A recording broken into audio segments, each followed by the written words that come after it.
Hey, hello everyone. Welcome back to another blog. তো আজকে কোনো চ্যালেঞ্জ ভিডিওর ডে কাউন্ট করছি না আবার। তো আজকে যাব বাবার সোসাইটির একটা মূর্তি প্রতিষ্ঠানে, যেটা ওমের বিগ্রহ। তো এখন ঘড়িতে বাজে প্রায় তোমার 4:50। তো এখন বের হবো বাড়ি থেকে, তারপরে গিয়ে টিকিট কাটবো, তারপরে দুটো ট্রেন পাল্টাবো। তোমাদের দাদা আসবে বজবজ থেকে, সেখানে বারুইপুরে আমরা ওর কাছ থেকে কিছু ফুল নেব, যেগুলো ওই ঠাকুরের মূর্তিতে পরানো হবে। তো ওই একই ট্রেনে ধরে, যেহেতু লেট না হয়, একই ট্রেনে উঠে আমি চলে যাব গোচরণ, লক্ষ্মীকান্তপুরের ট্রেন ধরে। তো চলো দেখতে থাকো। আর এই যে ভোর, এখন পুরো সকাল হয়নি। তো চলো ঝটপট বের হই, না হলে দেরি হয়ে যাবে। সাইকেলটা গ্যারেজে রেখে এখন আমি যাচ্ছি টিকিট কাটার জন্য। তো সকালের অ্যাটমসফিয়ারটা সত্যিই খুব ভালো।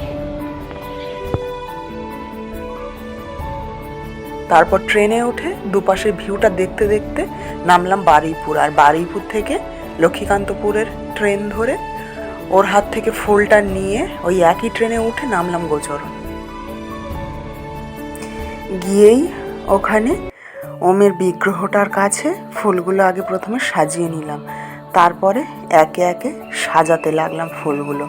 আর গিয়ে দেখি তখনও পর্যন্ত কোনো লোকই আসেনি, প্রায় শুধু প্যান্ডেলটা রেডি ছিল। আর ডেকোরেটার্সের যে লোকগুলো ছিল, একজন দুজন ঘোরাঘুরি করছিল, আর মাইকম্যান ছিল।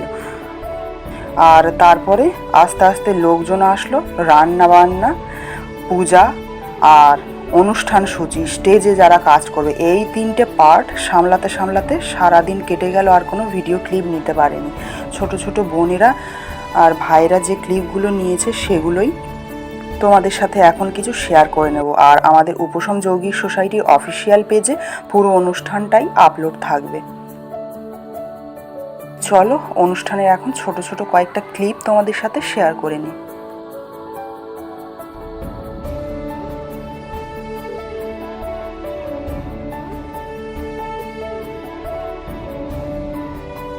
প্রতিষ্ঠার কাজ এখনই মন্ত্র উচ্চারণ হবে। আপনারা সবাই চলে আসুন, আপনারা সবাই চলে আসুন। শ্রদ্ধেয় উপশম যৌগিক সোসাইটির কি বলবো, এই যৌগিক সোসাইটির যারা শ্রদ্ধা করেন, যারা গুণকীর্তন করেন, যৌগিক সোসাইটির সঙ্গে যাদের পরিচিতি আছে এবং যাদের পরিচিতি নেই, প্রত্যেকের বলবো আপনারা সবাই চলে আসুন আজকের দিনে এইখানে। এই যে মন্দির প্রতিষ্ঠা, এই মন্দিরে আজকের যে ওম, এই যে পরমাত্মার যে প্রাণ প্রতিষ্ঠা কিছুক্ষণের মধ্যে শুরু হতে চলেছে। আপনারা সবাই চলে আসুন।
ঢুকে গেল কি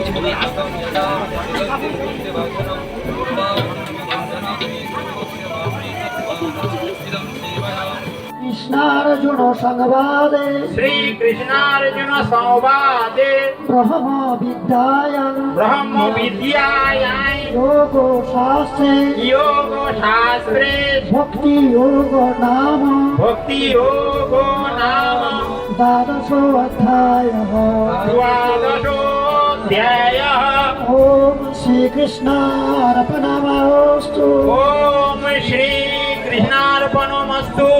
হে কৃষ্ণ করুণা সিন্ধু হে কৃষ্ণ করুণা সিন্ধু দীনবন্ধু জগৎপতি দীনবন্ধু জগৎপথে গোপীশ গোপিকা কান্ত গোপেশ গোপিকা কান্ত্য রাধা কান্ত নমস্তুতে। রাধাকান্ত্য নমস্তুতে। যদক্ষরং পরিভ্রষ্টং যদক্ষরং পরিভ্রষ্টং মাত্রাহীনং চ যদ ভবেৎ মাত্রাহীনং চ যদ ভবেৎ পূর্ণং ভবতু তৎ সর্বং পূর্ণং ভবতু তৎ সর্বং তৎ প্রসাদাৎ সুরেশ্বরঃ। তৎপ্রসাদাৎ সুরেশ্বরः। মায়েরা শঙ্খধ্বনি উলুধ্বনি করুন।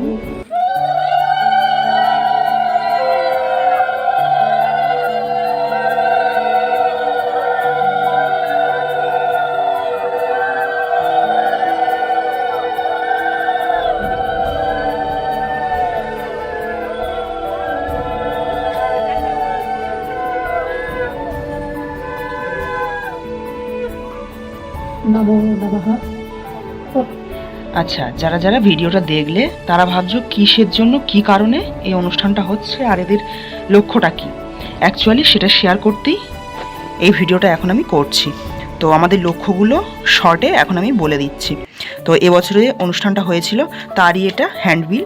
তো আমাদের লক্ষ্য হচ্ছে গুরুকুলের শিক্ষা ব্যবস্থা, সাথে এইগুলো শিক্ষার সার্বিক উন্নয়ন, চোখে দেখা ও হাতে করার মাধ্যমে আপন মনন, আয়ুর্বেদ ও হোমিওপ্যাথি চিকিৎসা। তো আমার ভিডিওতে প্রায় সময় আমি বলে থাকি যে অ্যাকচুয়ালি হাতে কলমে আমি তোমাদেরকে কিছু করে দেখাতে চাই, মুখে বলে না। তো সেই শিক্ষাটাই অ্যাকচুয়ালি দেওয়া হবে। সার্বিক উন্নয়ন, ধরো একটা মানুষকে তুমি আর্থিক সাহায্য করছো, যতদিন করছো ততদিন তুমি থাকলে সে মানুষটার পাশে, তার যদি ইচ্ছা থাকে, সে যদি সেরকম ধরনের মানুষ হয় তাহলে সে উঠে দাঁড়াবে, আর না হলে ওই পাওয়াটা পেতে পেতে সে অকর্মণ্য হয়ে যাবে।